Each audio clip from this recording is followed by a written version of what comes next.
Ketika sebuah lift mulai bergerak naik, yang terasa biasanya sederhana. Kabin tertutup, lantai stabil, dan pergerakan vertikal berlangsung dengan ritme yang bisa diprediksi. Dari dalam, pengalaman itu tidak jauh berbeda. Naik beberapa lantai, berhenti, lalu pintu terbuka. Namun di satu tempat di Cina, pergerakan yang sama terjadi dalam kondisi yang sepenuhnya berbeda. Kabin lift tidak berada di dalam bangunan, melainkan bergerak di sisi luar tebing batu yang menjulang hampir vertikal. Jalurnya lurus ke atas, menempel pada dinding batu dengan ruang terbuka langsung menghadap ke jurang yang dalam. Struktur seperti ini bukan sekadar satu instalasi kecil. Ia berdiri di kawasan pegunungan yang dikenal dengan formasi tebing tinggi dan terpisah satu sama lain, menciptakan jarak vertikal yang sulit dijangkau dengan cara biasa. Di tengah kondisi alam seperti itu, sistem ini bekerja seperti lift pada umumnya. Naik dan turun secara rutin, membawa orang dalam jumlah besar setiap harinya. Dari luar, yang terlihat hanyalah sebuah jalur vertikal dengan kabin yang bergerak stabil. Namun cara ia berada di sana menciptakan kontras yang sulit diabaikan. Tidak ada bangunan besar yang mengelilinginya, tidak ada struktur tertutup yang menyamarkan mekanismenya. Yang tampak justru sebuah sistem yang menempel langsung pada tebing, berdiri di ruang terbuka tanpa banyak elemen pendukung yang bisa langsung dikenali. Keberadaan lift seperti ini perlahan mengubah cara melihat batas fisik sebuah tebing. Dinding batu yang sebelumnya menjadi penghalang, kini berubah menjadi jalur akses yang aktif digunakan setiap hari. Dalam kondisi seperti itu, yang mulai terasa bukan hanya keunikan bentuknya, tetapi juga bagaimana sistem ini bisa ditempatkan dan dijalankan secara stabil di lingkungan yang pada awalnya tidak dirancang untuk itu.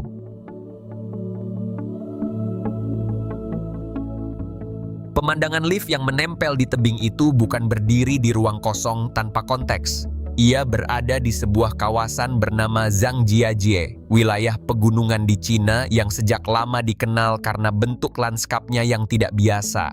Di sini, permukaan tanah tidak naik secara bertahap seperti bukit pada umumnya. Yang muncul justru pilar-pilar batu raksasa, menjulang lurus ke atas dengan dinding hampir vertikal, seolah-olah tanahnya terangkat dalam potongan-potongan tinggi yang terpisah satu sama lain.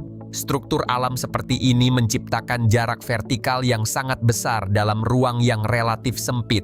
Dari bawah, permukaan tebing terlihat seperti dinding yang sulit ditembus, sementara di atasnya terbentang area datar yang justru menjadi titik pandang utama bagi wisatawan. Masalahnya bukan sekadar ketinggian, tetapi bagaimana cara menghubungkan dua titik ini tanpa jalur alami yang landai. Selama bertahun-tahun, akses ke puncak hanya mengandalkan jalur manual. Tangga-tangga panjang dibangun mengikuti kontur tebing, berkelok dan menanjak tanpa henti. Perjalanan bisa memakan waktu lama dengan kondisi fisik yang tidak selalu memungkinkan bagi semua orang. Di sisi lain, kawasan ini semakin berkembang sebagai destinasi wisata, dengan jumlah pengunjung yang terus meningkat dan kebutuhan mobilitas yang semakin tinggi. Di titik ini, masalahnya menjadi jelas. Ada permintaan besar untuk mencapai puncak dengan cepat dan aman, tetapi kondisi alam tidak menyediakan jalur yang mudah. Membangun jalan konvensional hampir tidak mungkin tanpa mengubah bentuk tebing secara besar-besaran, sesuatu yang justru akan merusak daya tarik utamanya. Dari kombinasi antara bentuk alam yang ekstrem dan kebutuhan akses yang terus meningkat, muncul kebutuhan akan solusi yang tidak biasa. Cara untuk bergerak secara vertikal dalam skala yang jauh lebih besar dari lift pada umumnya, dan tetap menyesuaikan diri dengan struktur tebing yang sudah ada. Dari sinilah kemudian muncul pertanyaan yang lebih mendasar. Jika jalur alami hampir tidak ada, lalu bagaimana sebenarnya orang bisa mencapai bagian atas tebing ini dengan cara yang stabil dan terkontrol? Perjalanan dimulai dari sesuatu yang terasa sangat familiar. Kabin lift terbuka, orang-orang masuk tanpa banyak berpikir, dan suasananya tidak jauh berbeda dari lift di gedung pada umumnya. Ruangannya tertutup, lantainya stabil, dan tidak ada indikasi langsung bahwa perjalanan ini akan berbeda. Ketika pintu mulai menutup dan mesin bergerak, sensasinya masih berada dalam batas yang bisa diprediksi. Naik perlahan, tanpa getaran yang mencolok. Namun perubahan mulai terasa bukan dari gerakan, melainkan dari apa yang terlihat di luar. Dinding yang awalnya menutup pandangan perlahan bergeser, digantikan oleh permukaan batu yang semakin terbuka. Dalam beberapa detik, batas antara ruang dalam dan luar mulai terasa tipis. Kaca transparan yang sebelumnya hanya berfungsi sebagai jendela, kini menjadi satu-satunya penghalang antara kabin dan ruang kosong di luar. Semakin tinggi, sudut pandang ikut berubah. Permukaan tebing yang tadinya terlihat seperti dinding solid mulai memperlihatkan jarak di bawahnya. Garis vertikal yang lurus membuat ketinggian terasa lebih nyata dibandingkan bangunan biasa karena tidak ada struktur lain di sekitar yang bisa menjadi pembanding. Yang terlihat hanya batu, ruang kosong, dan kedalaman yang terus bertambah. Di titik ini, tubuh mulai merespons. Kaki tetap berpijak di lantai yang stabil, tetapi mata menangkap informasi yang berbeda. Jarak ke bawah terlihat jelas, tanpa gangguan visual, tanpa batas bertahap. Transparansi kaca memperkuat sensasi ini, tidak ada ilusi ruang tertutup yang biasanya membantu meredam rasa tinggi.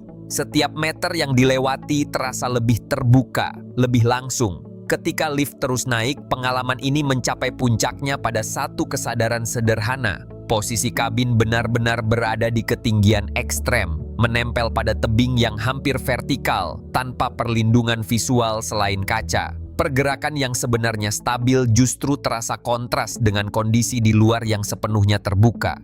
Kombinasi ini menciptakan ketegangan yang unik antara sistem yang bekerja dengan presisi dan lingkungan yang terlihat tidak memberi ruang untuk kesalahan. Perubahan dari rasa biasa menjadi tidak nyaman ini tidak terjadi secara tiba-tiba, tetapi terbentuk dari setiap lapisan pengalaman yang terbuka satu persatu. Dari ruang tertutup ke permukaan batu hingga akhirnya ke ruang kosong yang luas di bawah. Dan dari pengalaman yang berubah secara bertahap inilah muncul pertanyaan berikutnya. Jika transisi ekstrem ini bisa terjadi tanpa gangguan, tanpa guncangan, dan tetap terasa stabil, maka seperti apa sebenarnya sistem yang bekerja di baliknya? Di balik pengalaman yang terasa tidak biasa itu, sistem yang bekerja sebenarnya berangkat dari prinsip yang cukup familiar. Sebuah lift pada dasarnya terdiri dari kabin yang bergerak di sepanjang jalur vertikal, ditarik oleh sistem penggerak melalui kabel atau mekanisme penarik lainnya. Pergerakan ini dikontrol agar tetap stabil dengan kecepatan yang terukur dan posisi yang selalu terpantau. Yang membedakan di sini bukan prinsip dasarnya, melainkan bagaimana sistem itu ditempatkan di lingkungan yang jauh dari kondisi ideal. Alih-alih berada di dalam bangunan tertutup dengan struktur baja di sekelilingnya, jalur vertikal lift ini ditempelkan langsung pada permukaan tebing. Rel yang biasanya tersembunyi di dalam shaft kini harus berdiri terbuka, mengikuti kontur batu yang tidak selalu rata. Untuk menjaga posisi kabin tetap presisi, rel ini dipasang sebagai jalur utama yang menahan arah gerak. Kabin tidak dibiarkan bergerak bebas mengikuti tarikan kabel, tetapi dipandu oleh rel agar tetap sejajar dengan jalur vertikal.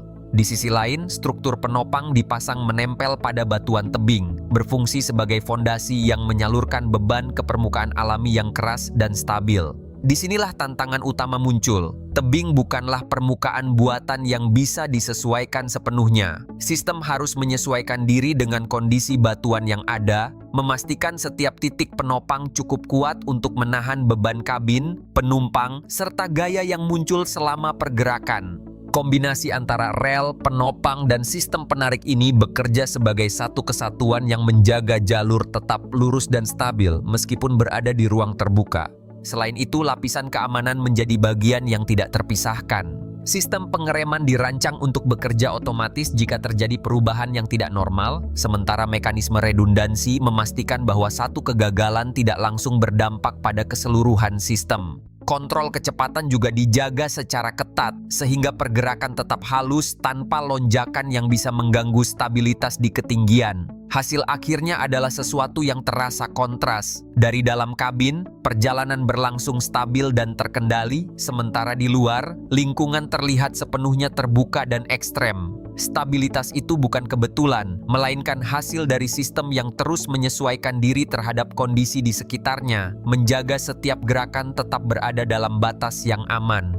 Dari pemahaman dasar tentang bagaimana sistem ini bekerja, pertanyaan berikutnya mulai bergeser ke tahap yang lebih jauh. Bagaimana seluruh struktur ini bisa dipasang di tebing dengan kondisi seperti itu, dan proses seperti apa yang diperlukan untuk membangunnya sejak awal. Ketika sistem dasarnya sudah bisa dipahami, kompleksitas sebenarnya justru terlihat pada tahap yang lebih awal. Bagaimana semua itu dipasang di lokasi yang tidak memberikan ruang kerja yang mudah. Tebing di kawasan Zhangjiajie bukan hanya tinggi, tetapi juga curam dan minim permukaan datar. Tidak ada fondasi konvensional seperti pada bangunan biasa, tidak ada akses alat berat dari bawah secara langsung, dan setiap titik kerja berada di ketinggian dengan risiko yang terus berubah. Proses pembangunan dimulai dari satu hal yang paling mendasar, memastikan bahwa batuan yang menjadi tempat penopang benar-benar mampu menahan beban dalam jangka panjang. Permukaan tebing tidak diperlakukan sebagai dinding biasa, melainkan sebagai struktur alami yang harus dipelajari terlebih dahulu. Titik-titik tertentu dipilih, diuji, lalu diperkuat untuk menjadi lokasi pemasangan penopang utama. Setelah itu, struktur baja dipasang secara bertahap mengikuti jalur vertikal yang sudah direncanakan. Karena keterbatasan ruang, banyak proses dilakukan dari atas ke bawah atau dengan sistem gantung, di mana pekerja dan material diturunkan secara terkontrol. Setiap segmen rel dan penopang harus dipasang dengan presisi tinggi, karena sedikit saja penyimpangan bisa memengaruhi keseluruhan jalur pergerakan lift. Teknologi konstruksi modern berperan besar di tahap ini. Sistem pengukuran presisi digunakan untuk memastikan keselarasan jalur, sementara teknik pengeboran dan penanaman anchor memungkinkan struktur menempel kuat pada batuan tanpa merusak integritas tebing. Semua komponen dirancang untuk bekerja sebagai satu kesatuan, menahan beban statis sekaligus merespons gaya dinamis saat lift bergerak naik dan turun. Di saat yang sama, sistem operasional dan keamanan tidak dipasang belakangan, tetapi terintegrasi sejak awal. Sensor, kontrol kecepatan, dan mekanisme pengereman diposisikan sebagai bagian dari struktur itu sendiri, bukan tambahan. Ini memastikan bahwa setiap perubahan kondisi, baik dari beban, cuaca, maupun pergerakan, bisa langsung direspons oleh sistem secara otomatis. Hasil dari seluruh proses ini bukan hanya sebuah lift yang bisa bergerak vertikal, tetapi sebuah sistem transportasi yang mampu menangani volume pengunjung dalam jumlah besar. Kabin dirancang untuk kapasitas tinggi, dengan siklus pergerakan yang efisien agar antrean tetap terkendali, bahkan di musim ramai. Di balik pengalaman yang berlangsung hanya beberapa menit, terdapat perhitungan panjang tentang ritme operasional, distribusi beban, dan alur pergerakan manusia. Pada akhirnya, yang terlihat dari luar hanyalah struktur yang menempel di tebing, namun di baliknya terdapat rangkaian proses yang menggabungkan pemahaman terhadap alam, presisi teknik, dan koordinasi sistem dalam skala besar. Sebuah upaya yang menunjukkan bahwa keterbatasan lingkungan tidak selalu menjadi penghalang, tetapi bisa menjadi titik awal bagi solusi yang berbeda.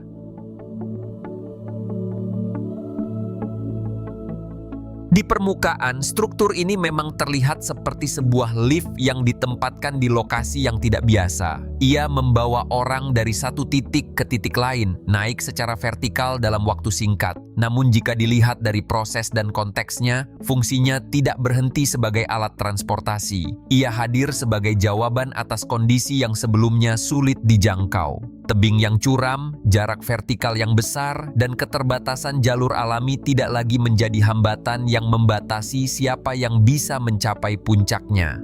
Akses yang sebelumnya membutuhkan waktu, tenaga, dan kondisi fisik tertentu kini bisa ditempuh dengan cara yang lebih stabil dan terkontrol. Di sisi lain, keberadaannya juga mengubah cara sebuah lanskap dinikmati. Kawasan seperti Zhangjiajie tidak hanya dipertahankan sebagai lingkungan alami, tetapi juga diintegrasikan dengan sistem yang memungkinkan lebih banyak orang untuk mengakses dan melihatnya dari sudut pandang yang sebelumnya terbatas. Teknologi dan pariwisata tidak berjalan terpisah, melainkan saling melengkapi. Dari luar, ia tetap terlihat sederhana, sebuah kabin yang bergerak naik di sepanjang tebing. Tetapi di balik itu, terdapat cara berpikir yang berbeda. Bukan mengubah bentuk alam agar sesuai dengan kebutuhan manusia, melainkan menyesuaikan sistem agar bisa bekerja di dalam batas yang sudah ada.